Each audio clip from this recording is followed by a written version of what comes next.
But yeah, I have little notes on my computer and stuff to help me remember what happened at BMT. So the first day you get there, you're like at the San Antonio airport with a whole bunch of people from all over California, Florida, all over. And you guys are just standing in line, you're waiting for the buses to arrive to bring you to the actual military base, Lackland.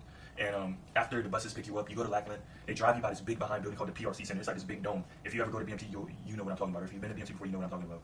But yeah, and at that dome, inside that dome, that's actually where you receive all of the gear that you're gonna need for the next few days, basically. So they're gonna give you like your ECWW. They're gonna give you like this fleece coat and things like that. They're gonna give you like gloves. So like tactical gear that you're gonna need throughout BMT. You're gonna use them all throughout BMT, basically, depending on what season and what time you came into BMT. If you came in like November months to December, where it might get a little chilly, you might be wearing your fleece a little bit. Or if you came in during like rainy season, I don't know if Texas necessarily has a rainy season, but you might be wearing your ECWW a lot. I had to wear it a couple of times. But yeah, you're gonna get all your gear. You're gonna have like ropes and like tech school students basically yelling at you. It's just people that volunteers to go kind of work with the group that's arriving for that week, tech school people.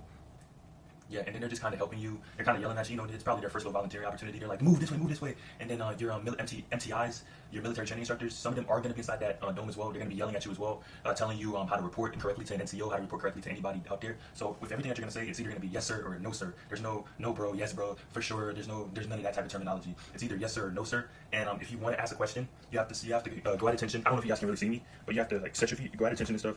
Airmanville reports as ordered, or trainee. Oh yeah, you're gonna have to say trainee because you're not an airman yet. So you're gonna have to say Traineeville reports as ordered, or trainee, whatever your last name is, reports as ordered.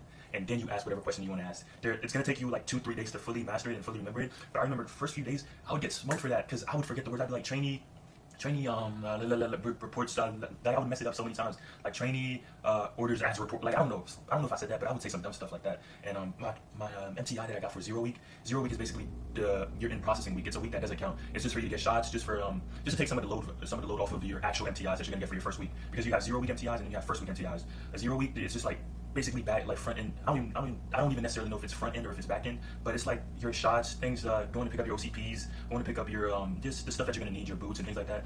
Yeah, it's just to take to make it easier on the first week MTIs. But yeah, when it's 0 week, the first 3 days, bro, you're gonna struggle to remember what's it called, your report statements, the trainee something reports as ordered, and they're gonna get on you, they're gonna pack on you, they're gonna get on you. But yeah, back to the PRC Center. So after you pick up your gear, you're gonna be out there the whole time, the whole night thing here. I think we start sleeping at 4 a.m. But around like 2 or 3, if you're lucky, they're gonna walk you out. They're gonna walk you to what's it called? I think it's the 380. I don't remember. I think it's the 321st Training Squadron. I think that's the 0 week squadron. Correct me in the comments if I'm wrong. But they're gonna walk you out there. Not walk you. They're gonna march you out there. They're gonna kind of give you a little example of what you're gonna be doing the whole day, practicing drill movements, simple drill movements, how to stand at attention, how to stand at parade hests or parade rests. And yeah, they're just gonna show you a whole bunch of simple drill movements that you're gonna need for all of BMT, all of tech school, all of everything. And yeah, they're gonna be like the tent hut. Flight attendance hut, and then flight parade hest, and then they're gonna correct every single person that's making a mistake. Anybody that's moving wrong, anybody that's setting their hands